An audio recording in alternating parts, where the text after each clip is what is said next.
አይመጡም። ለዛ እኮ ነው ቡና አፍልቼልሽ ምግብ እንደምሰርችልሻለሁ ይዤልሽ ልምጣ። ቆይ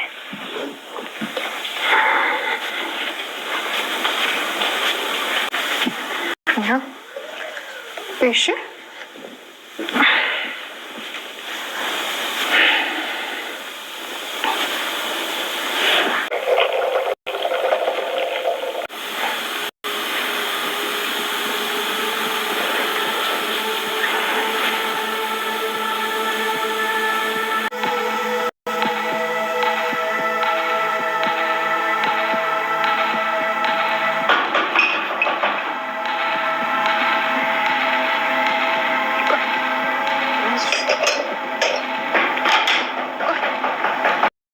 አሁን ላይ እንግዲህ የናቲ እናት በሀሳብ ይብን እንደተቀየረች እና ለውጥ እንዳላት ያው ላቶ ገዛኸኝ ተናግራለች ማለት ነው። ምክንያቱም የሆነ ነገር የልቤ ልብ እየተሰማት ነው፣ የሆነ ከራሷ ላይ ለውጥ እያየውባት ነው በማለት እንግዲህ ላቶ ገዛኸኝ ተናግራለች። እንዲሁም ደግሞ ያሰበችውን የጠረጠረችውን ነገር ተናግራለች ማለት ነው። ምክንያቱም ከዚህ ክላስ ከኔ ውጪ ከገዛኸኝ ውጪ የሚገባ ሰው አለ ወይ የሚመጣ ሰው አለ ወይ በማለት እንግዲህ ጠይቃት ነበረ። እሷ ግን ምንም ነገር የለም አንቺና ገዛኸኝ ብቻ ናችሁ፣ ሌላ ማንም አይመጣም በማለት እንግዲህ ነግራታለች ማለት ነው። አዎ ከቤት ውስጥ የምንኖረው እኔና ገዛኸኝ ብቻ ነው፣ ከዚያ ውጪ ማንም ሰው የለም በማለት እንግዲህ አስጠንቅቃ ነግራታለች ማለት ነው። ልክ ቤቲ ክላሱ ስትወጣ ምን ብላለች? የናቲ እናት ትዋሻለች እንዴ ትሁት እኮ አለሽ በማለት እንግዲህ ለራሷ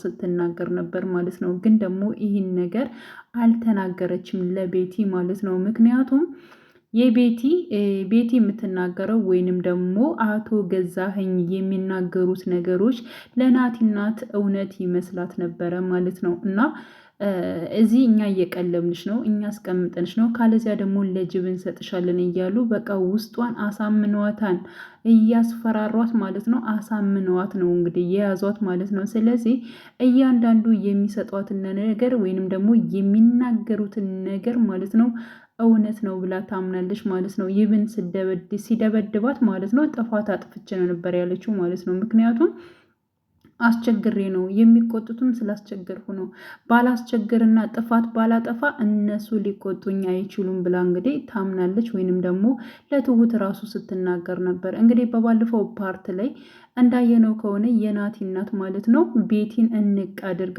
በጣም እንትን እንዳለቻት ማለት ነው። አንገቷን እንቅ አድርጋ ቤቲ ራሷን እንደሳተች ነበረ ማለት ነው። እና አቶ ገዛኸኝ እንግዲህ ደርሶ እንዲሁም ደግሞ ካለችበት ነገር ቤቲን አውጥቷታል ማለት ነው። እና ይህን ነገር የምታደርገው አንቺ እያናደርሻት ነው። ለምንድን ነው እንደዚህ የምታደርጊው? በቃ ነገሮችን በሰላም መኖር እስከምንችል ድረስ ቢያንስ እንኳን የእሷን ነገር ማለት ነው የውሸት እንደሞተች እውነት እስከምንገላት ድረስ አንቺ መታገስ አለብሽ። ለምን እየገባሽ ታናድጃታለሽ? ቢያንስ እንኳን ራሷን ውስጧን እንድታሳምነው አንዳንድ ቃላቶችን ጣል እያደረግሽባት መውጣት ነው እንጂ እንደዚህ እሷን የሚያናድድና የሚያበሳጭ ነገር መናገር የለብሽም በማለት እንግዲህ አቶ ገዛኸኝ ለሚስቱ ለቤቲ ተናግሯል ማለት ነው። እሺ ብላ እንግዲህ ቃል ገብታለች ማለት ነው። እና ቤቲ በወቅቱ ያለቻት ምንድን ነው ልጅሽ በጣም ክፉና መጥፎ ነበር ያለቻት ማለት ነው። እና የናቲ እናት ደግሞ ልጇን ከመጠን በላይ ስለምትወደው ስለምታውቀውም ደግሞ እጅግ በጣም መልካም ሰው ስለሆነ ልጄ ክፉ አይደለም፣ ልጄ መጥፎ አይደለም፣ ልጄንም እኔ ያልገደልኩትም በማለት እንግዲህ ተናዳ እሷን የፈለጉትን ነገር ሲያደርጓት፣ ሲደበድቧት፣ ሲመቷት እንኳን ማለት ነው ዝም ነው የምትለው። ይብን እንኳን ድምፅ እንኳን አታውጪ እንዳታወጪ ድምፅ በማለት ነው እንግዲህ የሚደበድባት። ይብን አቶ ገዛኸኝ ሚስቴን ለምን ደበደብሻት በማለት በጣም ነበር እንግዲህ ሲያሰቃያት ሲመታት የነበረው ማለት ነው። ግን ከመንታቱ በፊት ምን ብሏታል? እንዳትጮሂ፣ ምንም ድምፅ እንድታወጭ በፍጹም አልፈልግም፣ ድምፅ ካወጣሽ አውጥቼ ነው ለጅብ የምሰጥሽ እያለ እያስፈራራት ነበር ማለት ነው። እና ጩኸቷንም እመሟንም ዋጥ አድርገዋለች ማለት ነው የናቲ እናትና እንደዚያ እያገላበጠ ይብን ሲመታት ምንም አይነት ድምፅ እንኳን የናቲ እናት አላወጣችም ማለት ነው። እና እንደዚያ አድርጎ እያሳመነ በጣም ብዙ ነገር እያሰቃያት ይገኛል ማለት ነው። ሲቀጥል ደግሞ ቤቲን እንዴት ትደፍሪያታለሽ? የኔ ሚስት እንዴት ትመቻታለሽ? እያለ እጅግ በጣም እንትን እያለ ሲያሰቃያት ነበር ማለት ነው። እና ሁሉን ነገር ትሁት ስትነግራት ነበረ። ምክንያቱም እኔ አስቸግሬ ነው፣ እኔ ጥፋት አጥፍቼ ነው እሱ እንደዚህ የመታኝ። ሲቀጥል ደግሞ እሷ እኮ እኔን አናዳኝ ነው፣ በልጄ በምወደው መታብኝ እኮ ነው። ልጅሽ ክፉ ነው፣ ልጅሽ መጥፎ ነው፣ ልጅሽን አንቺ ነሽ የገደልሽው፣ አንቺ ገፊ ስላለችኝ እኮ በልጄ ስትመጣ እንደዚያ ተናድጄ ነው እንደዚያ ያደረግኩትኝ በማለት እንግዲህ ስትናገር ነበር ማለት ነው። ትሁትም ከነገሮቹ ቀስ አርጌ እንዳወጣሽ የምትፈልጊ ከሆነ እኔ የምልሽን እያንዳንዱን ነገሮችን እንድታደርጊ እፈልጋለሁ። ይሄ ያደረግሽው ነገር ስህተት ነው አውቃለሁኝ፣ ተናደሽ ነው፣ ግን ደግሞ እንደዚህ አይነት ነገሮችን ማድረግ የለብሽም በማለት እንግዲህ ትሁትም እየመከረቻት ትገኛለች ማለት ነው። ምን ነው ፈራሽኝ እንዴ? እኔ እኮ አንቺን አልመታሽም፣ እነሱ ቤቲ እኮ ስላናደደች ነው እንደዚያ ያደረግኩት በማለት እንግዲህ የናቲ እናት ለትሁት መልሳለች። ትሁትም እኔ አልፈራሽም፣ ሲቀጥል ደግሞ አንቺ እጅግ በጣም መልካም ሴት ነሽ፣ አላበድሽም። ስለዚህ ስላላበድሽ ደግሞ እኔ አልፈራሽም ብላታለች ማለት ነው። እና እሷን እንግዲህ ቀስ በቀስ እያለች እንግዲህ የእሷን ታሪክ በሌላ ሰው ታሪክ እያለች እንግዲህ ስትነግራት ነበረ ማለት ነው። ምክንያቱም በቃ እነሱ የሚያኖራት እነሱ የሚቀልቧት ነው ለእሷ የሚመስላት ማለት ነው። ያችን አንድ ክላስ እንኳን ለእኔ ስለሰጡኝ ደስ ይለኛል። በቃ ያችን አንድ ክላስ ራሱ እንዳይቀሙኝና ውጭ እንዳይጥሉኝ ለጅብ እንዳይሰጡኝ ብላ እንግዲህ እያለች ነበረ ማለት ነው። ግን ደግሞ ቤቱ በሙሉ የእሷ እንደሆነ ነው እንግዲህ ናቲ የሚናገረው ማለት ነው። እና የራሷን ንብረት እንደዚህ አድርገው እየበዘበዙ ወይንም ደግሞ እሷን እያሰቃዩ እየኖሩ ይብን ምንም ነገር እንደሌላት ነው ለእሷ እንግዲህ ሲነግሯት ወይንም ደግሞ ሲግቷት እየኖሩት ማለት ነው። እና ትሁት አሁን ላይ ሁሉን ነገር ማድረግ እንደምችልና ቀስ ብላም ማለት ነው ካለችበት ህይወት ውስጥ ወይንም ደግሞ እነሱ ሲግቷት እነሱ ሲናገሯት ከነበረው ሀሳብ ውስጥ እንድትወጣ ነው የምትፈልገው። አሁንም ትንሽ ትንሽ እየወጣች ነው የናቲ እናት ማለት ነው። ያው በጣም ጥሩ ሴት እንደሆነች እነሱ እንደሚሉት መጥፎ እንዲሁም ደግሞ ቆንጆ እንዳልሆነች ነበር የሚነግሯት። እሷ ደግሞ በጣም ቆንጆ ነች፣ ስለምትበልጫቸው ነው እንደዚህ የሚናገሩሽ እንደዚህ የሚያደርጉት እያለች እንግዲህ በጣም ብዙ ቃላቶችን እየነገረቻት ወደ ራሷ እንድትመለከትና ወደ ራሷ እየመጣች እንዲሁም ደግሞ ተፈላጊ እንደሆነች በሰው ዘንድ እንደምትወደድም እየነገረቻት መታለች ማለት ነው። እና ያን ነገር ሀሳቧን ውስጧን ስላሳመነች አሁን ላይ በትንሹም ቢሆን ቤቲ ምን ብላለች? አሁን ላይ ሁሉ ነገሯ ተቀይራለች። ስለዚህ የሆነ ሰው እሷን ያገኛታል መሰለኝ ብላ እንግዲህ ለአቶ ገዛኸኝ ተናግራለች ማለት ነው። እና አቶ ገዛኸኝም እንግዲህ ግራ ገብቶታል ማለት ነው። አሁን ላይ እንግዲህ እናቴም አልለቀቀውም። ምክንያቱም የእናቴን ገንዘብ እንድሰጡኝ እፈልጋለሁኝ፣ በእናቴ ስም እንግዲህ መክፈት ያለብኝን ድርጅት እከፍታለሁ ብሎ አሁንም አቶ ገዛኸኝን አልለቀቀውም ማለት ነው። እና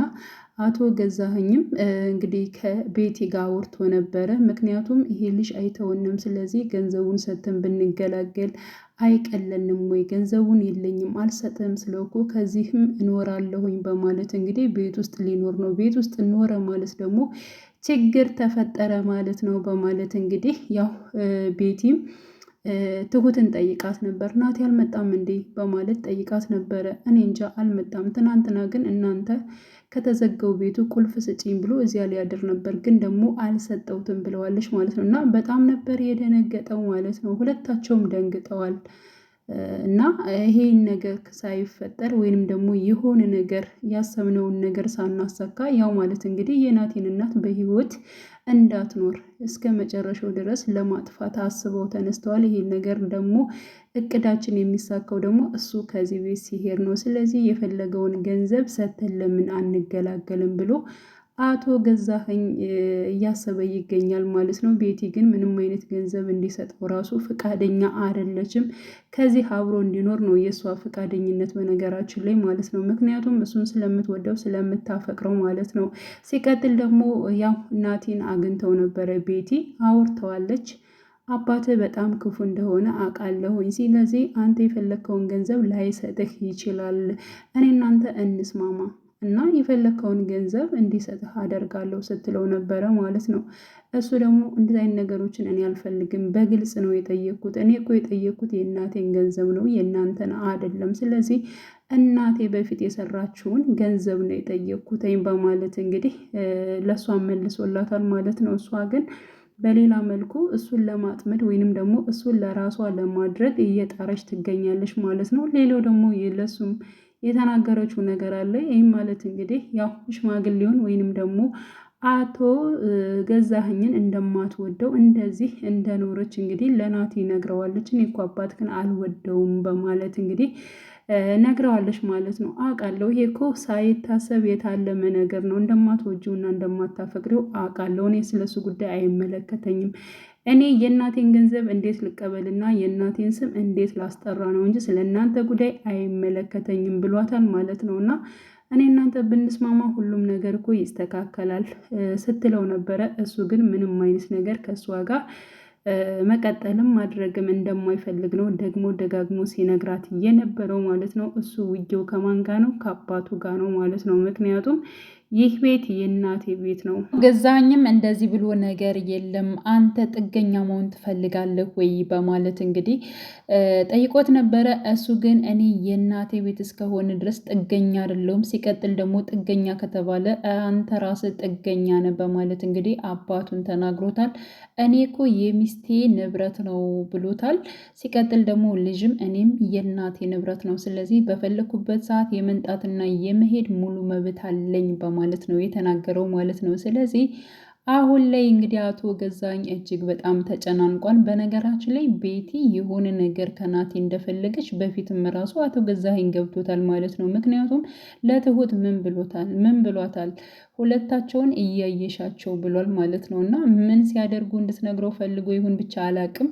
ግን ደግሞ እጅግ በጣም ደስ የሚለው ነገር በቃ ናቲ ማለት ነው በጣም በቃ ጨዋ ነው፣ በጣም ያለው ልጅ ነው ማለት ነው። እናትም የልጇን ጨዋነት የልጇን መልካምነት ስለምታውቅ ነው ቤትን እንቅ ያደረገቻት። ልጅሽ በጣም ክፉና መጥፎ ነው ስላለቻት ማለት ነው። እና አሁን ላይ እንግዲህ በነገራችን ላይ የሆነ በቃ የናቲ እናት ፈታ እንድትል ወደ ራሷ እንድትመለስ እንደዚህ በጣም ጭንቅ ከሆነው እንትኗ ስሜቷ ውስጥ እንድትወጣ እያደረገቻት ያለችው ትሁት ነች። በነገራችን ላይ ትሁት በገባሽ ቁጥር እዚያ ክላስ ማለት ነው እንዲሁም ደግሞ የናቲን እናት እዛት እየወጣች ቡና እያፈላችላት ወደ ውጭ እያወጣቻት የፈለገችውን ነገር እየሰራችላት እያበላችላት ያለበትን ታይም እጅግ በጣም ነው የሚያስፈራው።